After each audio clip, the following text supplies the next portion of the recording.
तेलंगणात एक भयानक बस अपघात झाला असून त्यात प्रवाशांचा मृत्यू झाला आहे। तंदूरहून हैदराबादकडे येणाऱ्या आरटीसी एक्सप्रेस बसला चेवेल्ला जवळ एका लॉरीने जोरदार धडक दिली। या अपघातामध्ये 25 प्रवाशांचा मृत्यू झाल्याची माहिती समोर आली आहे।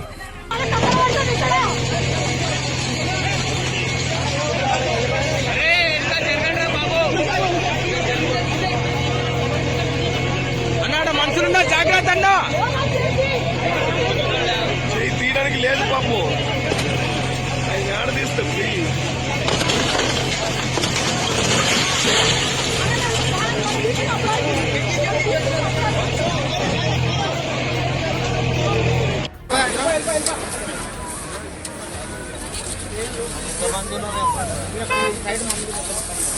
లోపల